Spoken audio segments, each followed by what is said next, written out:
Hi friends, welcome to channel Kafal academy. दोस्तों, आज हम कुछ ऐसे वाक्यों का प्रयोग समझेंगे जिसका प्रयोग हम लोग विपरीतार्थक रूप में करते हैं, अर्थात सेंटेंस को जोरदार बनाने के लिए एक भाग में कुछ और कहते हैं तो दूसरा भाग में उसके विपरीत कुछ कहेंगे। इस तरह के वाक्य में कुछ ऐसे वर्ड्स होते हैं जिसका प्रयोग किया जाता है और जो बहुत ही महत्वपूर्ण है, क्योंकि इसके जानकारी के अभाव में आप उतना अच्छा सेंटेंस नहीं बोल पाएंगे और अगर बोलेंगे भी तो आप गलती कर बैठेंगे। इस सब से बचने के लिए और यह नया चीज सीखने के लिए हम आपको कुछ सेंटेंसेस बता रहे हैं जो बहुत ही महत्वपूर्ण है और बहुत ही टिपिकल है। आशा है आपको ये अच्छा लगेगा। तो दोस्तों, समय नहीं गवाते हुए आइए हम लोग सीखते हैं। फ्रेंड्स, अब इन वाक्यों को देखिए। तुम मुझे भले ही गाली दो, या तुम मुझे चाहे गाली क्यों ना दो, या तुम मुझे क्यों ना गाली दो, तीनों का ही अर्थ एक ही है, सिर्फ एक ही है। यानी सेंटेंस को हम थोड़ा जोर देके बोलते हैं। मैं तो तुम्हें प्यार करता ही रहूंगा।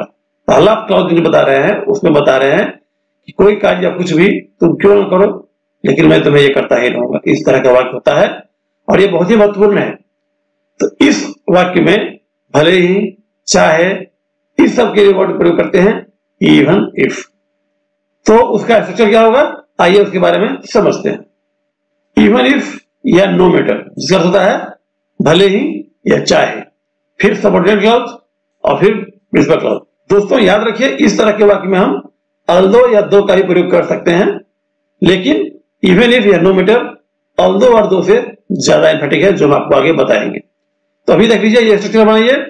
तुम मुझे भले ही, या तुम मुझे चाहे, या तुम मुझे क्यों ना गाली दो, मैं तो तुम्हें प्यार करता ही रहूंगा। तो यहां पर जो भले ही, चाहे या क्यों ना हो, उसके लिए प्रयोग करेंगे इवन इफ या नो मैटर। ठीक है, इवन इफ या no matter. No matter you abuse me, या even if you abuse me, मैं तो तुम्हें प्यार करता ही रहूंगा। I will continue to love you. ठीक है, नेक्स्ट देखिए। तुम मुझे भले ही क्यों ना भूल जाओ। यहां दोस्तों देखिए, भले ही या क्यों ना या चाहे भूल जाओ, इस सब के लिए प्रयोग करेंगे इवन इफ या नो मैटर। ठीक है, तो क्या होगा, even if you forget me, या no matter you forget me, I will still remember you. Right, next देखिए। मैं भले ही या क्यों ना या चाहे टूट जाऊं, यहां भी वही है। इन वर्डों के हम प्रयोग करेंगे इवन इफ या no matter. No matter I break, even if I break, मैं भले ही टूट क्यों ना जाऊं, आई विल नॉट बेंड, मैं झुकूंगा नहीं। ठीक है दोस्तों,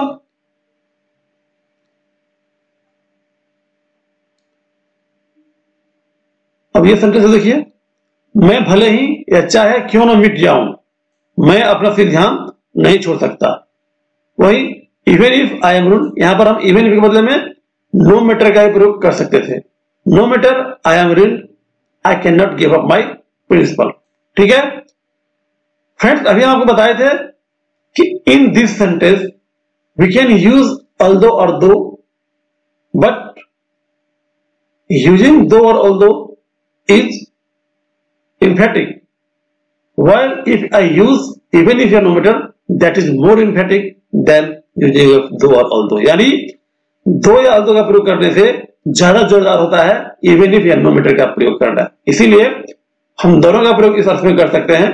although और दो मतलब भी यही से होता है, लेकिन वो emphatic थोड़ा कम होता है, उससे ज्यादा जोरदार सूचक होता है even if या no matter, इसीलिए हम इसका प्रयोग करते हैं। आइए इसे देखते हैं एग्जाम्पल बना के। दो या अल्दो यू अब्यूज मी, हम बताए थे कि तुम मुझे भले ही गाली दो या तुम मुझे गाली क्यों ना दो, मैं तुम्हें प्यार करता ही रहूंगा। उसमें क्या बनाए थे, इवन इफ या no matter you abuse me. यहां हम क्या बनाए हैं, दो या अल्दो यू अब्यूज मी। ये भी बन सकता है, लेकिन यह एम्फेटिक है, थोड़ा उससे कम।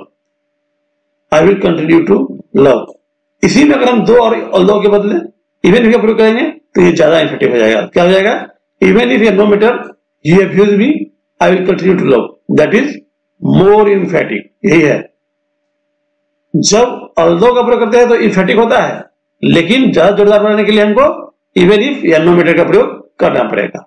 ठीक है। नाउ नेक्स्ट, वह कितना भी प्रयास या वह कितना ही प्रयास, वह चाहे कितना भी कठिन प्रयास क्यों न करे, वह पास नहीं करेगा। फ्रेंड्स, वेरी इंपॉर्टेंट, और आपको इसे समझना पड़ेगा।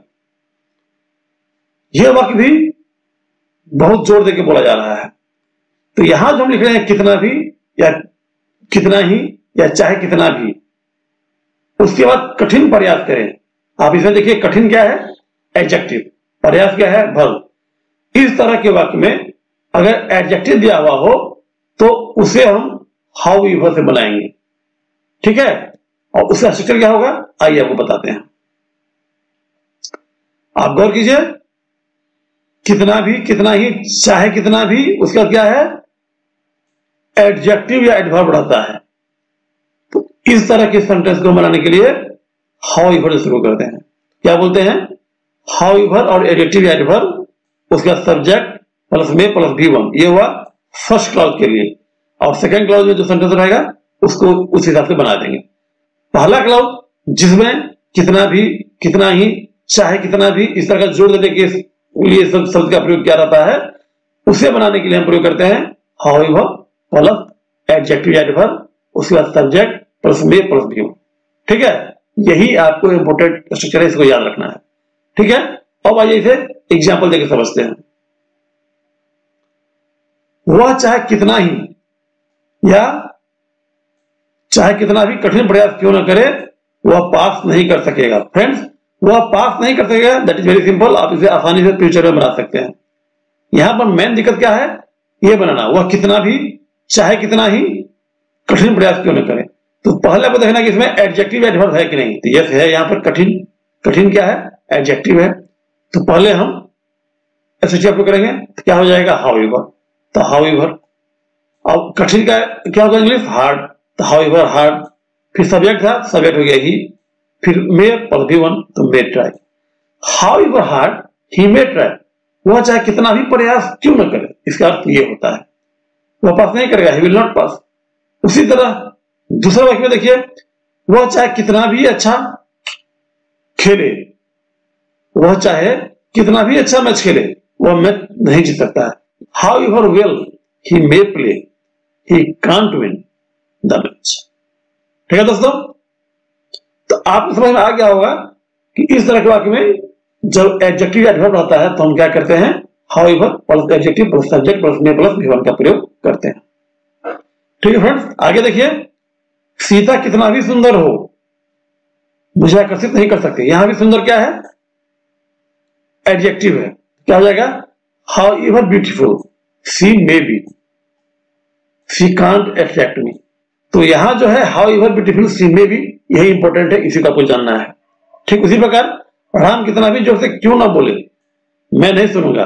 तो कितना भी जोर से क्यों ना बोले, इसके लिए हम क्या करेंगे, जोर से क्या एडजेक्टिव एडवर्ब हो गया, तो क्या हो जाएगा, however loudly he may speak. Next clause भी सिंपल है, आई विल नॉट लिसन। तो मेन इंपॉर्टेंट जो है यही क्लॉज है, इसी को बनाना है, however adjective plus subject plus may plus V1। एक और एग्जांपल देखिए, तुम कितना भी, चाहे कितना भी धनी क्यों ना हो। यहां नहीं होने से न का प्रयोग यहां पर है, उससे कोई फर्क नहीं पड़ता है, इसका मतलब नेगेटिव सेंटेंस नहीं है, यह सिर्फ जोर देने के लिए हम इस तरह का सेंटेंस का प्रयोग करते हैं। इस वर्ड के लिए तो इस वर्ड के लिए हम क्या प्रयोग करेंगे, पहले करेंगे हाउएवर, फिर एडजेक्टिव या एडवर्ब। तो क्या हो जाएगा, however rich you may be, ठीक है, यू कैन नॉट बाय मी। तो इसका चीज समझ गए, इस तरह के वाक्य में हमको पहले ये देखना है कि इसमें एडजेक्टिव एडवर्ब है कि नहीं। अगर है तो हाउएवर से शुरू करेंगे, however plus adjective adverb subject फिर मे प्लस V1। राइट। अब आगे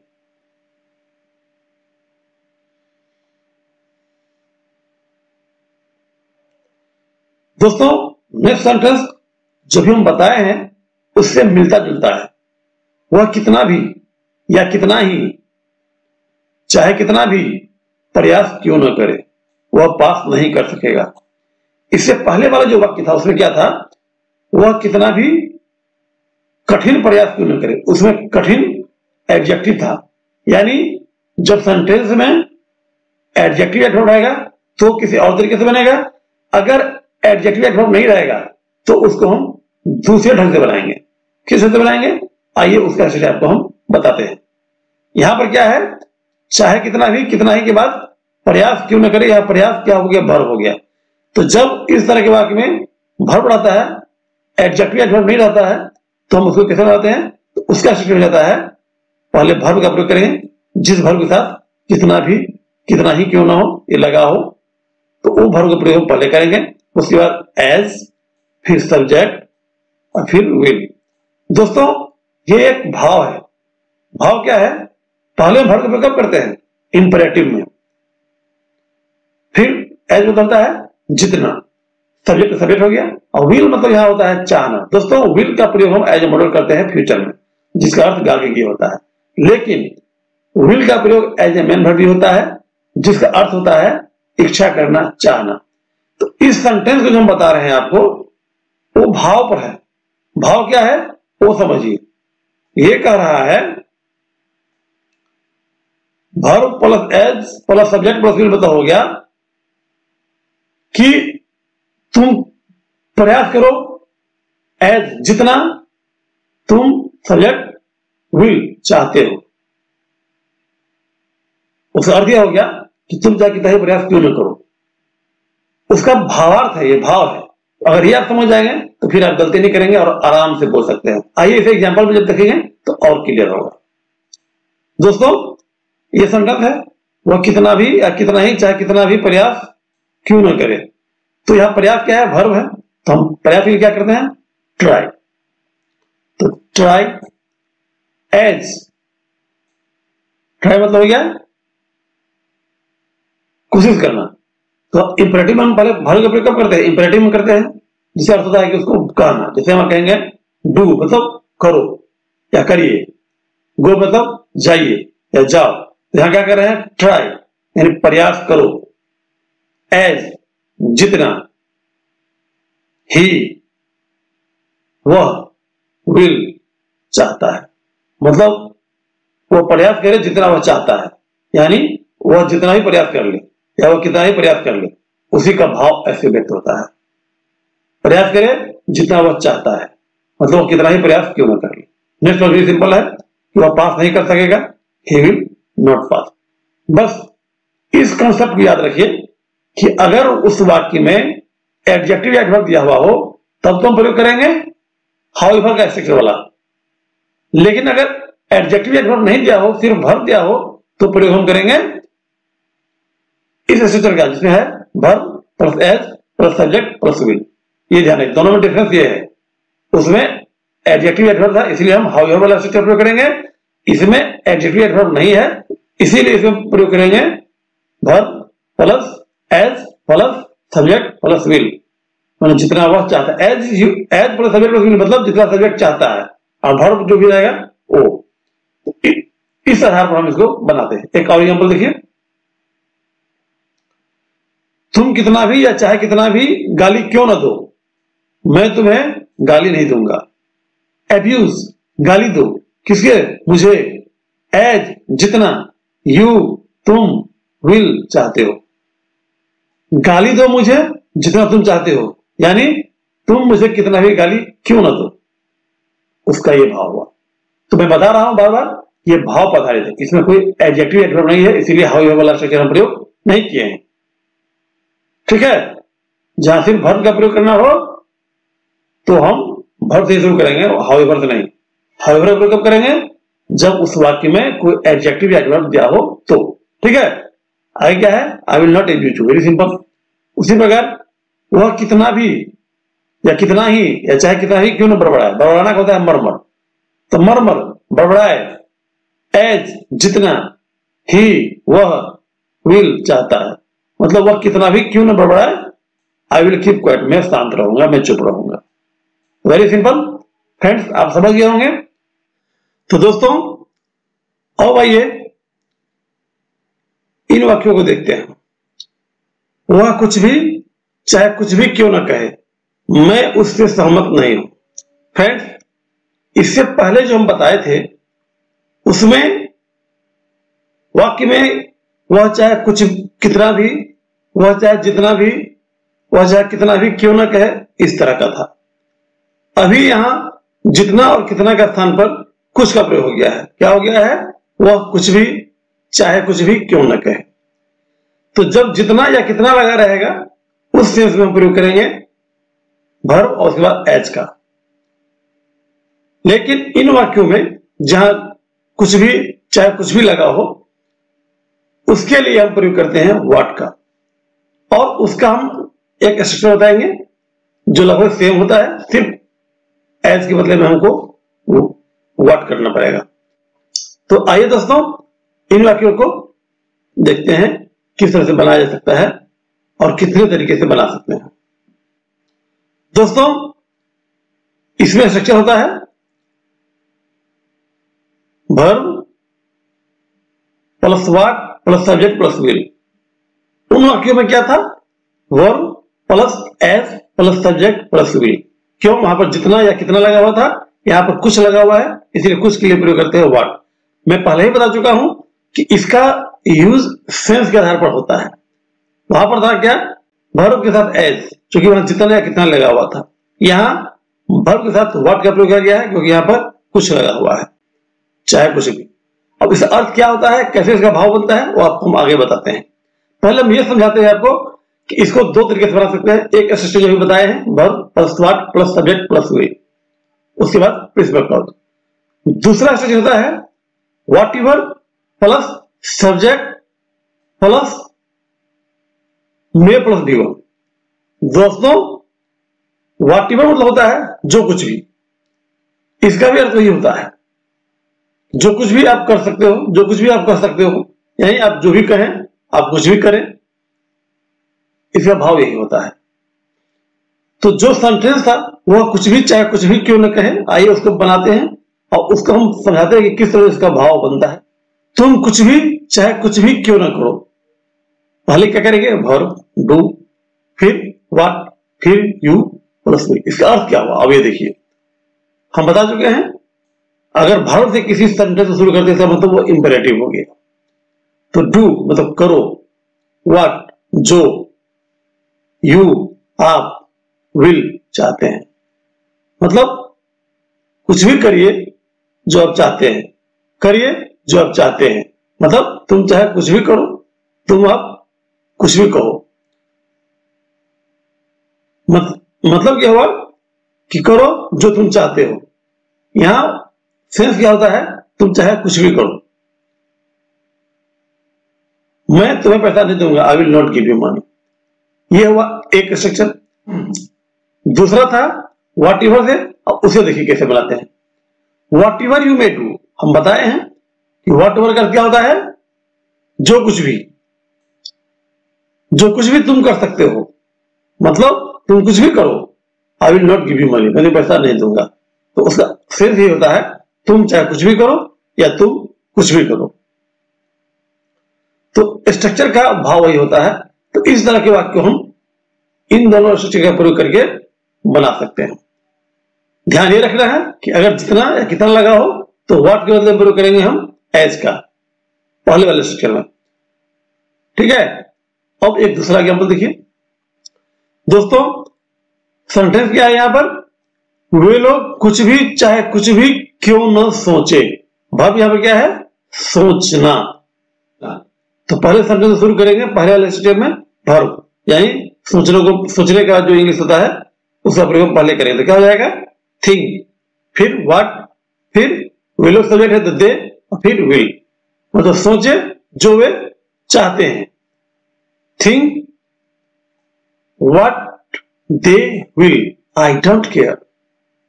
वो लोग कुछ भी सोचे, मैं परवाह नहीं करता। दूसरा स्टेप क्या हो जाएगा? Whatever they may think, वे लोग कुछ भी सोच सकते हैं, वे लोग कुछ भी सोच सकते हैं, मैं परवाह नहीं करता। अर्थात दोनों ही स्ट्रक्चर का भी वही होता है, सिर्फ वही होता है, सिर्फ शब्दों का हेरफेर है। तो आप दोनों ही स्ट्रक्चर को समझे और उस पर वाक्य बना लें। नेक्स्ट, राम कुछ भी चाहे कुछ भी क्यों न कहे। यह वर्ब क्या है? कहना। तो पहले क्या करेंगे? कहना कहना लिख देंगे से। व्हाट राम विल, कहे जो राम चाहता है, मैं उसका सम्मान करता हूं, आई रिस्पेक्ट हिम। ठीक उसी प्रकार व्हाट एवर राम मे से, राम कुछ भी कर सकता है, मैं उसका सम्मान करता हूं।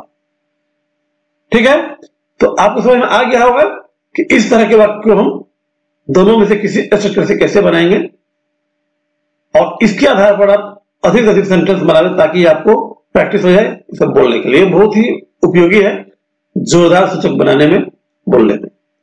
दोस्तों कभी कभी क्या रहता है कि सेंटेंस में सब्जेक्ट नहीं रहता, सिर्फ यही रहता है कुछ भी हो, चाहे कुछ भी हो, मैं यह काम नहीं करूंगा। तो कुछ भी हो या चाहे कुछ भी हो, इसके लिए एक अलग से एक्सप्रेशन होता है, उसे समझिए और उसके आधार पर सेंटेंस को हम बताते हैं। आइए पहले समझते हैं कि कुछ भी हो चाहे कुछ भी हो, इसका मीनिंग क्या होता है। तो इसका होता है वॉट एवर में हैपन। कुछ भी हो या चाहे कुछ भी हो, उसका होगा वॉट एवर में हैपन। वॉट एवर मतलब बता चुके हैं, जो कुछ भी हो सकता है। तो कुछ भी हो या चाहे कुछ भी हो का हम बोल सकते हैं वॉट एवर में हैपन। ठीक है, दूसरा होता है कम व्हाट में। इसका भी अर्थ ये होता है कि कुछ भी हो चाहे कुछ भी हो, अर्थात कम व्हाट में आए जो आ सकता है, मतलब कुछ भी हो, कुछ भी हो सकता है। तो कम व्हाट में भी भाव पर आधारित है। कम मतलब आए, व्हाट जो आ सकता है, मैं बन सकना, आ सकता है, तो ये भी उसी से आधारित है। तब दोनों को समझ लीजिए कि अगर सिर्फ ये सेंटेंस में हो कुछ भी हो चाहे कुछ भी हो, तो उसके लिए प्रयोग करेंगे व्हाट एवर में हैपन या कम व्हाट में। उसके बाद जो नेक्स्ट क्लास रहेगा उसको प्रयोग करेंगे। इसके आधार पर कुछ वाक्य देखते हैं। व्हाट एवर में हैपन या कम व्हाट में, इसका मतलब हो गया कुछ भी हो चाहे कुछ भी हो, और उसके आधार सेंटेंस हो गया कुछ भी हो या चाहे कुछ भी हो, मैं उससे बात नहीं करूंगा। यानी यहां जो है कुछ भी हो या चाहे कुछ भी हो, उसके लिए हम क्या प्रयोग करेंगे, कम व्हाट में या व्हाट एवर में हैपन। तो क्या हो जाएगा, व्हाट एवर में हैपन या come what may, I shall not talk to him. कुछ भी हो चाहे कुछ भी हो, उसके लिए हो गया व्हाट एवर में हैपन या कम व्हाट में। ठीक है, यहां पर चूंकि सब्जेक्ट या कुछ और वर्ब नहीं है, सिर्फ यही है कुछ भी हो या चाहे कुछ भी हो, तो इसका अलग एक्सप्रेशन होता है कम व्हाट में या व्हाट एवर में हैपन। एक और एग्जाम्पल देखिए, कुछ भी हो चाहे कुछ भी हो वह यहां नहीं आएगा, तो व्हाट एवर में हैपन या कम व्हाट में, ही कैन कम हियर। ठीक है, एक और देखिए, कुछ भी हो चाहे कुछ भी हो, वे लोग तुम्हें माफ नहीं करेंगे, व्हाट एवर में हैपन या कम व्हाट में, दे कांट फॉरगिव यू। उसी तरह कुछ भी हो चाहे कुछ भी हो, वह घूस नहीं ले सकता, व्हाट एवर में हैपन या कम व्हाट में, ही कांट टेक ब्राइब। दोस्तों इस तरह से हम इन वाक्यों को बनाते हैं। ये सभी वाक्य बहुत ही जोरदार सूचक होते हैं। ये सभी वाक्य बहुत ही जोरदार तरीके से बताने के लिए होता है, और इसका प्रयोग आम चाल के भाषा में भी धरलेस होता है, और इसके आधार पर क्वेश्चन भी हमें आते हैं। इसीलिए सभी स्ट्रक्चर को आप ध्यान में रखें और इसके आधार पर अधिक से अधिक सेंटेंस बनावें। तो फ्रेंड्स आज के लिए इतना ही। अगले वीडियो में फिर कुछ नए पॉइंट के साथ फिर आऊंगा। तब तक के लिए बाय बाय।